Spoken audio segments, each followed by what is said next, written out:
ចាក់ប្រពកវិញការចង់បានរបស់ស៊ូលីងអឺគឺចំពោះជនឈើគឺវាធ្វើឲ្យអ្នកខាងក្រៅគឺវានឹងឆ្ងល់បន្តិចរហូតមកដល់វាហាក់បីដូចជាវាមិនសមហេតុផលបើសូម្បីតែស៊ូលីងអឺផ្ទាល់ក៏វាឆ្ងល់ដែរថាហេតុអ្វីបានជារូបរាងរបស់គាត់គឺវាបានលេចចេញនៅក្នុងចិត្តនិងបេះដូងរបស់នាងចាប់តាំងពីនាងគឺវាបានជួបគាត់ម្ដងការរងចាំការត្រឡប់មកវិញរបស់គាត់ស្ទើរតែคล้ายទៅជាអ្វីគ្រប់យ៉ាងដែលនាងប្រាថ្នាហើយអ្វីដែលស៊ូហាវរ៉ាន់បាននិយាយទៅកាន់នាងគឺជាពាក្យសម្ដីដ៏ឃោរឃៅនៅក្នុងលោកនេះពីព្រោះរាល់ពាក្យសម្ដីរបស់គាត់គឺវាដូចជាមជុលដែលបានចាក់បញ្ចូលទៅក្នុងសុបិនដ៏ស្រស់ស្អាតនិងភាពរីករាយបំផុតរបស់នាងអ្នកកំពុងតែបាននិយាយកុហកបងប្រុសគឺនិយាយកុហកស៊ូលីងអឺគឺបានលក់ក្បាលដោយបង្ខំហើយវាបានស្រែកដោយកំហឹងបងធំយន្តឈើគឺបាននិយាយថាគាត់បញ្ចូលចិត្តខ្ញុំណាស់គាត់បាននិយាយថាគាត់នឹងរៀបការជាមួយខ្ញុំនៅពេលដែលខ្ញុំវិធំឡើងបងប្រុសធំយន្តឈើនឹងមិនកុហកខ្ញុំទេអ្នកគឺជាអ្នកកុហកខ្ញុំអូហូពិតមែនទេស៊ូហាវរ៉ាន់គឺវាចាប់ផ្ដើមញញឹមបើគាត់ពិតជាចូលចិត្តអ្នកមែនហេតុអ្វីបានជាគាត់មិននាំអ្នកទៅជាមួយគាត់នៅពេលនោះដោយសារតែគាត់គឺវាចូលចិត្តអ្នកខ្លាំងម្ល៉េះតើគាត់វាបានប្រាប់អ្នកអំពីកន្លែងដែលគាត់ទៅរស់នៅនិងនិកាយណាដែលគាត់វាបានស្នាក់នៅទេមុខតូចរបស់ស៊ូលីងអឺគឺវាបានស្លេកស្លាំងភ្លាម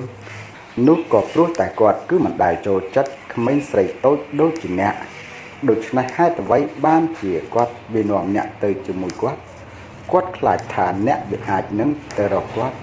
ដែលជាមូលហេតុដែលគាត់គឺមិនបានប្រាប់អ្នកអំពីទីកន្លែងកំណើតរបស់គាត់ម្យ៉ាងទៀតអ្នកផ្សេងទៀតបាននិយាយថាក្រៅអំពីឈ្មោះរបស់គាត់តើអ្នកវាបានដឹងអ្វីអំពីគាត់ប្រហែលជាបើសូម្បីតែឈ្មោះរបស់គាត់ក៏វាត្រូវបានបង្កើតឡើងផងដែរ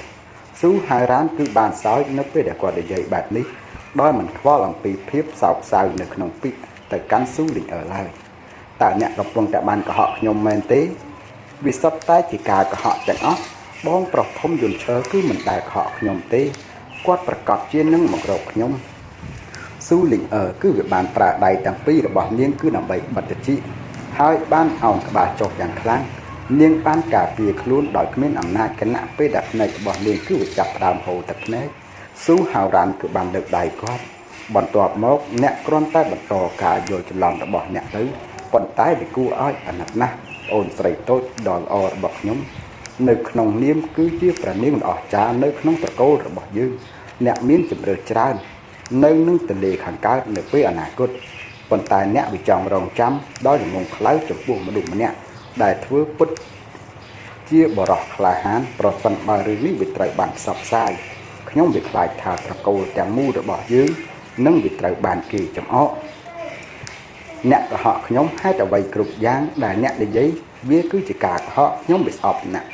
ខ្លាំងណាស់បងប្រុសស៊ូលីងអឺគឺវាបានបិទត្រចៀកនិងបានរត់ចេញទៅឆ្ងាយដោយបានចូលទៅក្នុងព្រៃរិស័យដ៏វិស្រស់ស្អាតហើយសំឡេងយំសោករបស់នាងក៏វាត្រូវបានឮហេតុអ្វីបានជាកូនស្រីតូចរបស់ស៊ូហិញសានវាមកទីនេះមិនឆ្ងាយប៉ុន្មានអំពីស៊ូហារ៉ាន់គឺវាមានមនុស្សវ័យកណ្ដាលម្នាក់ស្លៀកសម្លៀកបំពាក់ពណ៌ខ្មៅដោយបានដើរមកបើតាមពិតទៅវាគឺជាស៊ូហេងហ៊ីមិនអើពើទៅនឹងនាងនោះទេគឺមិនចាំបាច់អើពើទៅនឹងនាងនោះទេស៊ូហាវរ៉ាន់គឺបាននិយាយដោយពាក្យសម្ដីរបស់គាត់នៅពេលដែលគាត់បានងាកមកខ្ញុំវាលើថាអ្នកគឺវាមានរឿងសំខាន់វាចង់ប្រាប់ខ្ញុំតើវាមានរឿងអ្វីដោយសារតែភាពវៃឆ្លាតដ៏អស្ចារ្យរបស់ហាវរ៉ាន់តើអ្នកគឺមិនអាចវាបានទេស៊ូហេងយឺគឺវាបានសើចតិចវាគឺជាការពិតណាស់វាគឺដើម្បីជួយអ្នកឲ្យទទួលបានកំណត់ទ្រព្យនៅក្នុងត្រកូលមុននេះហើយវាខ្លាយទៅជាមេត្រកូលអ្នកទាំងពីរវាបានសម្លឹងមើលមកគ្នាមួយសន្ទុះរួចក៏វាចាប់ផ្ដើមសើចនៅក្នុងពេលតែមួយស៊ូលីងអឺទីបំផុតគឺបានមកកាន់ត្រកូលវិញពេញមួយដំណើរការនៃការត្រឡប់មកវិញនាងវាត្រូវបានញែកដាច់អំពីគេទាំងស្រុងនាងគឺមិនចង់ជឿអ្វីដែលស៊ូហាវរ៉ាន់គឺបាននិយាយនោះទេប៉ុន្តែសំឡេងដ៏គួរឲ្យខ្លាចនោះគឺវានៅតែបន្តហូរចូលទៅក្នុងចិត្តរបស់នាងបងប្រុសធំយន្តឈើនឹងមិនមករកខ្ញុំមែនទេហេតុអ្វីអត់ទេបងប្រុសធំយន្តឈើពិតជាមិនកុហកខ្ញុំទេគាត់ល្អចំពោះខ្ញុំណាស់ហើយនៅពេលដែលគាត់សម្លឹងមករកខ្ញុំកែវភ្នែករបស់គាត់គឺវាកក់ក្ដៅ ប៉ុន្តែហេតុអ្វីបានជាគាត់មិននាំខ្ញុំទៅជាមួយគាត់នៅថ្ងៃនោះហើយហេតុអ្វីបានជាគាត់មិនប្រាប់អំពីទីកន្លែងដែលគាត់រស់នៅខ្ញុំមិនដឹងតែឈ្មោះរបស់គាត់ទេហើយគឺមិនបានដឹងអ្វីផ្សេងទៀតនោះទេបើគាត់ពិតជាភ្លេចខ្ញុំមែនបើគាត់bịលែងចូលចិត្តខ្ញុំទៀតហើយតើខ្ញុំមិនគួរធ្វើយ៉ាងណាតើខ្ញុំមិនគួរធ្វើអ្វីនៅពេលនេះស៊ូហេសានគឺវាបានដើរចេញពីបន្ទប់នៃការបង្ហាត់របស់គាត់ដោយបទជំនាញស្រាលៗនិងវាគ្មានធម៌ពលនៅពេលដែលបានឃើញស៊ូលីអឺភ្លាមគាត់បានបញ្ញាបញ្ញារត់ទៅមុខហើយបានសួរថាលីអឺតើឯងទៅណាហេតុអ្វីបានជាឯងត្រឡប់មកវិញយឺតម្ល៉េះស៊ូលីអឺគឺវាបានពង្រើកន្តើយផ្នែករបស់នាងគឺវាពោពេញទៅដោយទឹកភ្នែកនៅពេលដែលនាងវាព្យាយាមយ៉ាងខ្លាំងដោយមិនបានយំនាងគឺវាបានសួរដោយក្តីអាណិតថាលោកឪពុកបងប្រុសធំយន្តឈើពិតជាមិនត្រឡប់មករៀបការជាមួយខ្ញុំមែនទេតើគាត់វាគ្រាន់តែបាននិយាយបែបនោះដោយចែកដន្យមែនទេតើគាត់វាអាចភ្លេចខ្ញុំហើយមែនទេទឹកភ្នែកក៏វាបានហូរចេញអំពីភ្នែករបស់ស៊ូលីអឺរួចទៅហើយវាច្បាស់ណាស់ថានាងកំពុងតែបានយំស៊ូហេសានគឺបានសម្លឹងមើលទៅភាពទទេមួយសន្ទុះមុនពេលដែលបានអង្គុយចុះហើយវាបានឆ្លើយតបដោយក្តីញញឹមតិចថាលីអឺប្រាប់ខ្ញុំពីអារម្មណ៍របស់អ្នកតើអ្នកវាគិតថាគាត់វាចូលចិត្តអ្នកទេស៊ូលីអឺបានភ្លេចភ្នែកស្រាលរួចក៏បានមុខក្បាលថាបងប្រុសធំយន្តឈើពិតជាចូលចិត្តខ្ញុំណាស់បាទដូច្នោះមែនស៊ូហេសានគឺបានមុខក្បាលទាំងញញឹមប្រសិនបើពាក្យសម្ដីរបស់អ្នកដទៃនិងអារម្មណ៍របស់អ្នកគឺវាមានចំនួនជាក់ស្ដែងអ្នកត្រូវតែជឿទៅលើអារម្មណ៍ផ្ទាល់ខ្លួនរបស់អ្នកមិនត្រឹមតែលីងអឺទេបើសូម្បីតែខ្ញុំក៏មានអារម្មណ៍ថាយន្តឈើដែលជាបងប្រុសរបស់អ្នកពិតជាចូលចិត្តអ្នកខ្លាំងណាស់នៅពេលដែលគាត់គឺក៏បានមើលមកកាន់អ្នកវាដូចជាគាត់កំពុងតែបានសម្លឹងមើលមកកាន់ជីវិតដ៏ស្រស់ស្អាតមួយជាពិសេសនៅថ្ងៃដែលគាត់វាបានចាកចេញខ្ញុំវាអាចប្រាប់បានថាគាត់ពិតជាចង់យកអ្នកទៅជាមួយគាត់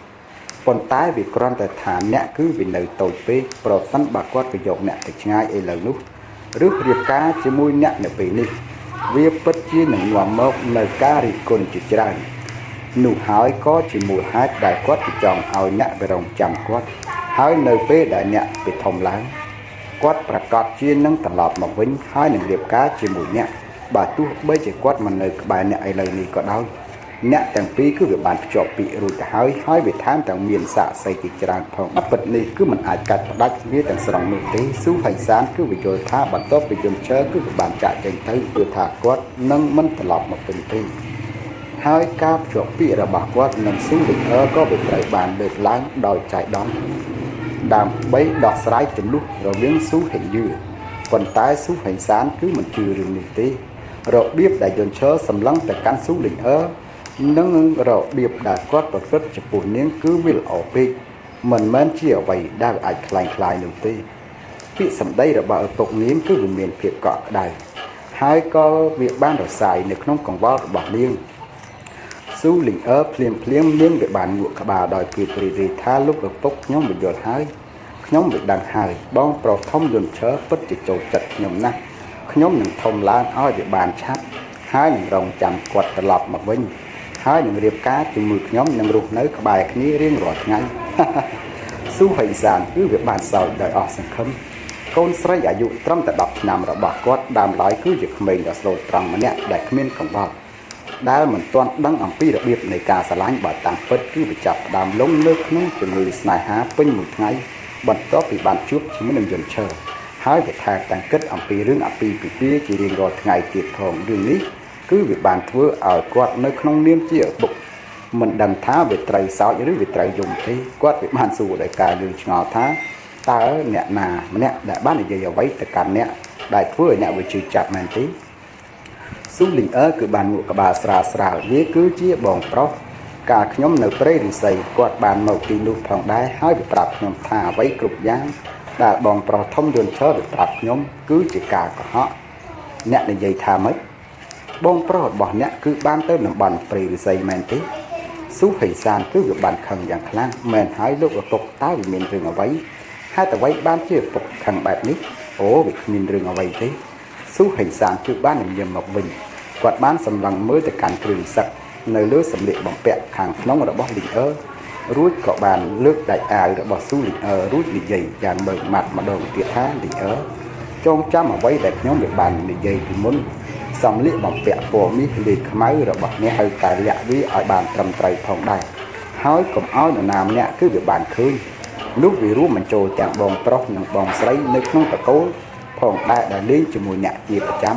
ប្រសិនបើវាត្រូវបានរកឃើញដោយអ្នកដទៃដែលចៃដន្យវាអាចទៅរួចណាស់ដែលវានឹងត្រូវបានគេលួចយកចេញទៅឆ្ងាយស៊ូលីអឺគឺវាបានកាន់សម្លៀកបំពាក់របស់នាងដោយមិនដឹងខ្លួនហើយវាបានលូកក្បាលយ៉ាងមើលម៉ាត់ថាខ្ញុំយល់ហើយលើកឪពុកនេះគឺជារបស់ដែលបងប្រុសធំយន្តឈើគឺបានឲ្យមកខ្ញុំពិតជានឹងរក្សាវាឲ្យមានសុវត្ថិភាពទីបំផុតស៊ូលីអឺគឺវាបានបើកបេះដូងរបស់នាងហើយក៏បានចាកចេញដោយក្តីរីករាយគណៈពេលដែលបេះដូងរបស់ស៊ូហៃសានគឺវាកាន់តែឈឺចាប់ដោយការព្រួយបារម្ភនៅពេលនេះលុះត្រាតែយ៉ាងណូននៅពេលយប់គឺវាបានបិទទីបញ្ចប់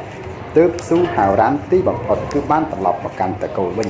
ដោយលួចលាក់នៅពេលដែលគាត់គឺវាបានត្រឡប់ទៅកាន់បន្ទប់គាត់បានរកឃើញថាឪពុករបស់គាត់ស៊ូហៃសានពិតជាកំពុងតែបានឈរនៅទីនោះបេះដូងរបស់គាត់គឺវាបានរូបញាប់ភ្លាមៗហើយគាត់បាននិយាយយ៉ាងបញ្ញាបញ្ញាថាលោកឪពុក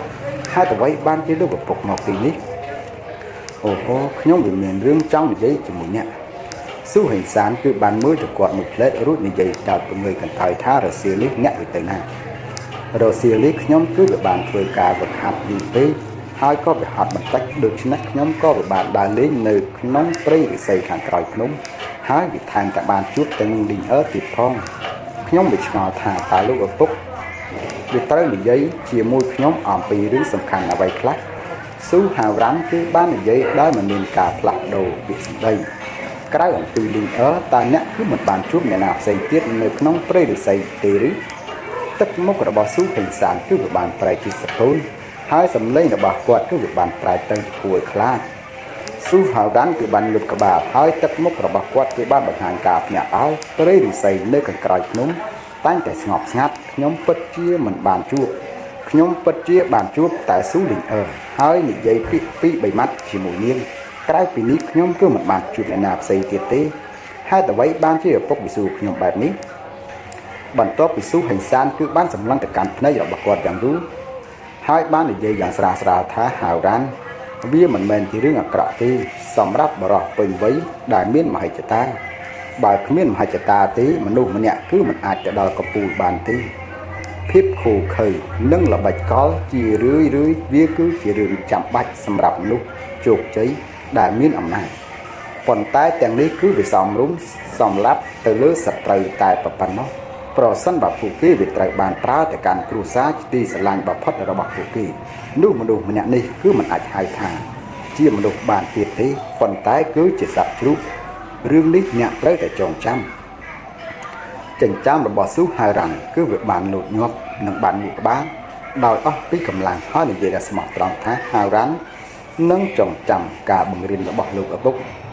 ស៊ូហេងសានគឺវាបានងាកមុខរបស់គាត់ហើយនឹងបានងក់ក្បាលវាគឺជារឿងសំខាន់សម្រាប់មនុស្សម្នាក់នៅក្នុងការដឹងអំពីដែនកំណត់របស់ពួកគេមិនថាឪពុករបស់អ្នកនៅទីនេះជាមេគ្រួសារដែលទទួលជោគជ័យឬក៏អត់នោះទេខ្ញុំវាយល់យ៉ាងច្បាស់នៅក្នុងចិត្តរបស់ខ្ញុំជាច្រើនដងខ្ញុំគឺមិនមានការសម្រេចចិត្តគ្រប់គ្រាន់ខ្ញុំស៊ូហេងសានគឺមិនដែលធ្វើអ្វី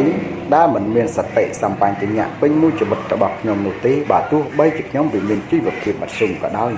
ខ្ញុំនៅតែអាចប្រឈមមុខទៅនឹងស្ថានសួគ៌និងផែនដីនិងប្រឈមមុខទៅនឹងនិកាយធំ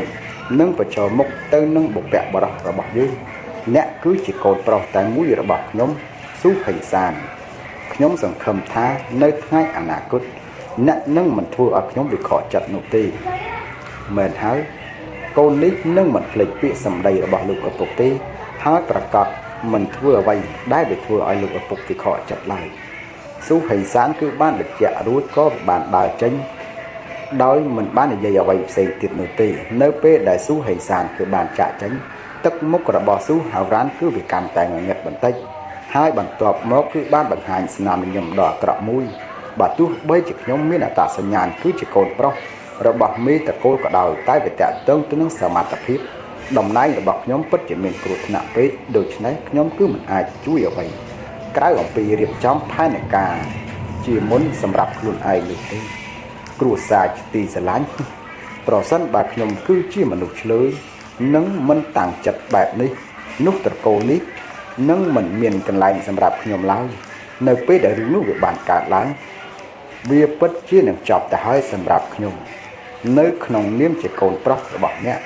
តើខ្ញុំនឹងទុកឲ្យអ្នកវិខចិត្តដោយរបៀបណាស្ថានភាពរបស់អតិរិខ្យល់ខៀវគឺវាកាន់តែយ៉ាប់យ៉ឺនបន្តិចម្ដងសមរភូមិគឺមិនស្ងប់ស្ងាត់ព្រះម្ចាស់ទី1និងព្រះម្ចាស់ទី3គឺវាបានប្រែក្លាយទៅជាសមរភូមិដ៏មិនច្បាស់លាស់មួយព្រះម្ចាស់ទាំងអស់គឺវាបានចូលរួមគឺវាគ្មានព្រះម្ចាស់ណាម្នាក់ដែលអាចនៅខាងក្រៅបាននោះឡើយហើយវាគ្មានព្រះអង្គម្ចាស់ណាម្នាក់ដែលអាចមើលថែអតិរិខ្យល់ខៀវដែលកម្លាំងជីវិតរបស់គាត់គឺវាកាន់តែស្អប់ទៅនោះទេមនុស្សតែម្នាក់គត់ដែលវាបានអមដំណើរអតិរិខ្យល់ខៀវគឺជាព្រះនាមគ្រួសារអតិរិខ្យល់ខៀវទាំងមូលគឺវាត្រូវបានហុំទៅដោយពពកងឹតនិងអាប់អួរនៅពីខាងក្រៅពពកងឹតនោះគឺជានិកាយស៊ីវក៏ដូចជាត្រកូលស្ថានសួគ៌ដែលបានឆេះដែលវាចាប់ផ្ដើមបង្ហាញថ្មិញយ៉ាងកាយសាហាវរបស់ពួកគេនៅក្រោមការសង្កត់ធ្ងន់